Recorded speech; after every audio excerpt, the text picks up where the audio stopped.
মিজান, আপনি আপনার বক্তব্যের 4-5 চতুর্থ কথায় 71-এ জামাতের ভূমিকাকে অজুহাত বানিয়ে তারা এখনো অপবাদ দিয়ে যাচ্ছে, অথচ বাংলাদেশ একটি স্বাধীন রাষ্ট্র হিসেবে কায়েম হবার পর জামাতে ইসলামী স্বাধীনতার ব্যাপারে সবচেয়ে বেশি আন্তরিকতার পরিচয় দিচ্ছে। আপনি বলছেন জামাতে ইসলামী স্বাধীনতার ব্যাপারে রাষ্ট্র কায়েম হবার পর 71-এ জামাতের ভূমিকাটা কি ছিল? এরকম আমরা বলেছি একাধিকবার, আমাদের সে সময়ে রাজনৈতিক অবস্থানটা ভিন্ন ছিল, এটা সকলের জানা। কিন্তু আমরা বাংলাদেশের বাস্তবতা মেনে নিয়ে এখানে বাংলাদেশের স্বাধীনতা সার্বভৌমত্বের হেফাজতের জন্য আন্তরিকভাবে প্রচেষ্টা চালাচ্ছি। এই দেশকে একটি আধুনিক কল্যাণ রাষ্ট্রে পরিণত করার জন্য আমরা চেষ্টা করে যাচ্ছি। আপনি বলেছিলেন, আবার বলছেন যে 71 সালে ভিন্ন প্রেক্ষাপটে দেশের জনগণ পাকিস্তান থেকে আলাদা হওয়াকে স্বাধীনতার জন্য প্রয়োজন মনে করেছে। আপনারা প্রয়োজন মনে করেছিলেন কিনা? আমাদের অবস্থান তো ভিন্ন ছিল, সকলে জানে, কিন্তু জনগণ যেটা মনে করেছে, যেটা বাস্তব, সেটাকে আমরা মেনে নিয়েছি। এটা সকলেই বোঝে, বিবেকবান সকলেই বোঝে। এই দেশ এখন, এই দেশের জন্য এখন শান্তিপূর্ণ একটা পরিবেশ প্রয়োজন। এই দেশের ক্ষুধা, দারিদ্র, বেকারত্বের অভিশাপ থেকে যদি দেশকে মুক্ত করতে হয়, তাহলে একটা শান্তিপূর্ণ সহাবস্থানের প্রয়োজন। জাতিকে ঐক্যের দিকে ধাবিত করা প্রয়োজন, অনৈক্যের দিকে নয়, বিভক্তির দিকে নয়। হয়ে থাকে তাহলে এটা আপনাদের বিরুদ্ধে একটা হুমকি, এই হুমকির বিরুদ্ধে আপনারা নিচ্ছেন। এটা হুমকি গোটা জাতীয় অস্তিত্বের প্রতি। একটা সাইডে আপনাদের প্রতি দেশ থাকলে আমি থাকি, না থাকি অন্তত আপনারা থাকি। কাজে আমরা আমাদের কি হবে নয় চিন্তায় অস্থির হওয়া উচিত না, দেশের কি হবে, জাতির কি হবে সেই চিন্তা করা। আরেকটা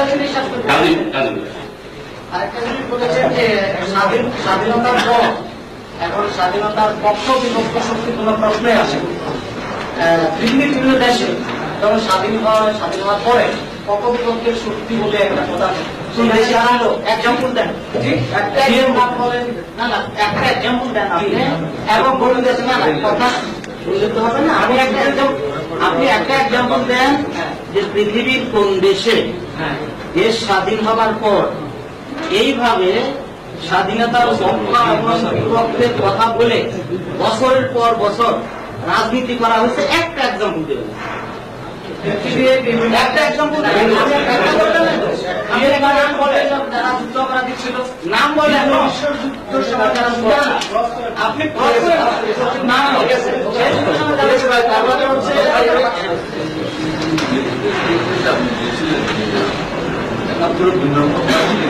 পাকিস্তান থেকে আলাদা হওয়াটাই কি বাঞ্ছনীয় মনে হয়?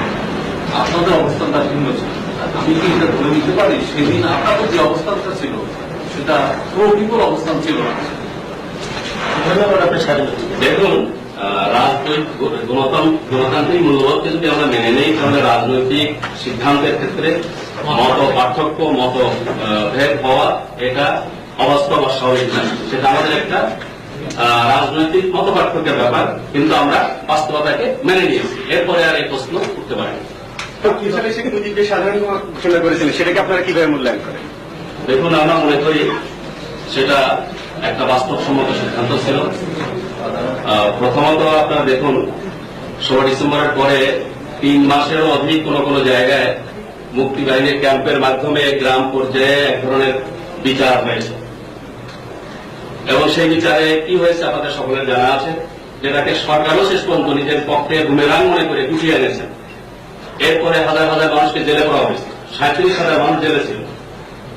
অ্যামনেস্টি ইন্টারন্যাশনালের রিপোর্ট অনুযায়ী তার মধ্য থেকে মাত্র 4,000 লোকের বিরুদ্ধে কেস আনা হয়েছিল, তাও তার মেরিট বিচার ছাড়া। এই পর্যায়ে অ্যামনেস্টি ইন্টারন্যাশনালের পক্ষ থেকেও প্রেশার ছিল। আমাদের দেশের কয়েকজন প্রবীণ সুতারা হুজুরে নেই, আবুল মনসুর মরহুম, এরপরে অধ্যাপক আবুল ফজল, এদের পক্ষ থেকেও সরকারকে পরামর্শ দেওয়া হচ্ছিল।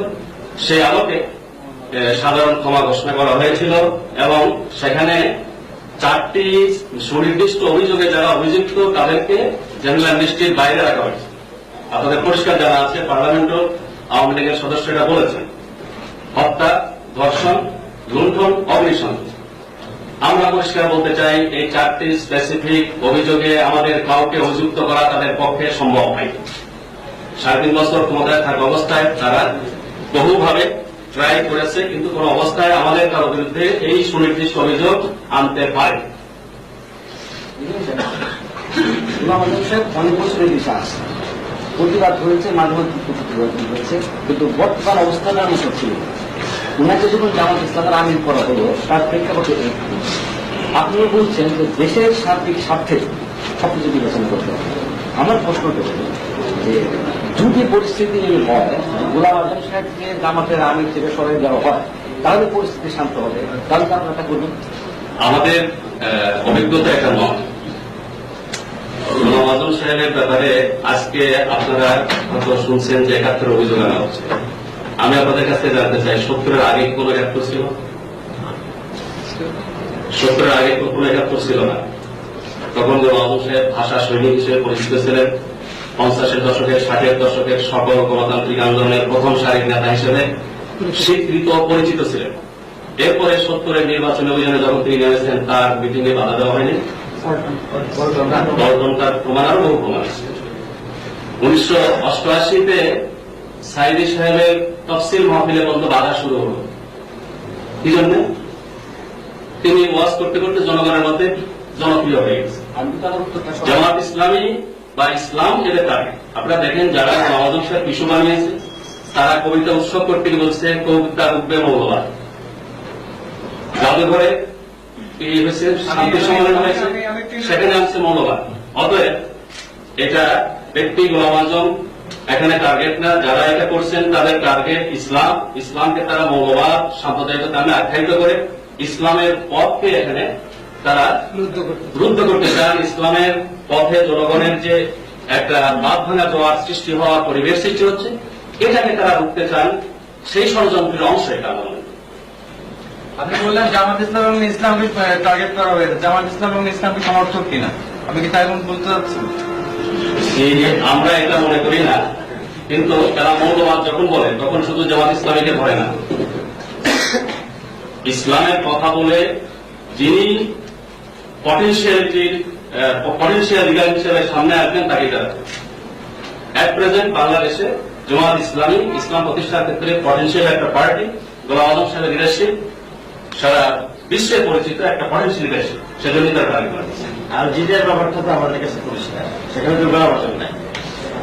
জনগণের দ্বারা নির্বাচিত একটি দল ক্ষমতায় যাচ্ছিল এবং তাদেরকে রোখা হচ্ছে মৌলবাদী বলি সামরিক শাসন গণতন্ত্র রক্ষা করা সামরিক শাসনের গণতন্ত্র রক্ষা করছে। আর সেখানে আমাদের দেশে করা হচ্ছে যে যারা এই সালভেশন ফ্রন্টকে ঠেকাচ্ছে তারা হলো গণতন্ত্রী আর বাকি হলে মৌলবাদী। মানে সেখানে গণতন্ত্রী আর মৌলবাদীর সংখ্যা, অথচ সেখানে দেখা যাচ্ছে, তাহলে দেখা যাচ্ছে যে বিষয়টা আসলে মূলটা হচ্ছে আদর্শ ইসলাম।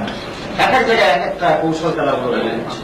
গোলাম আজম এবং জামাত ইসলামের বিরুদ্ধে যাদের কলম সোচ্চার, যাদের মুখ সোচ্চার, তারা কিন্তু আলজেরিয়ার বিরুদ্ধেও সোচ্চার, আলজেরিয়ার ইসলামিক সালভেশন ফ্রন্টের বিরুদ্ধেও সোচ্চার। কাজেই এখান থেকেই বুঝতে হবে আসল রহস্যটা কোথায়। বাংলাদেশে জামাত ইসলামের যে রাজনীতি ইসলামকে যে আলজেরিয়া সালভেশন ফ্রন্ট একইভাবে মূল্যায়ন করছেন আপনাদের এখানকার প্রতিবেশ সালভেশন ফ্রন্ট। আমরা সেটা বলতে চাচ্ছি না, আমরা যেটা বলতে চাচ্ছি যে আমাদের বিরুদ্ধে যে বন্ধুরা কথা বলছেন তারা আলজেরিয়ার ইসলামী জামাতের বিরুদ্ধে কথা বলছেন। আমি যেটা বলছি যে আমাদের ব্যাপারে এখানে তাদের সম্পর্কে যে কথাবার্তা বলা হচ্ছে যে তারা এসে আলজেরিয়া ইসলাম প্রতিষ্ঠা করবেন এরকম ধারণা এবং বিশ্বাস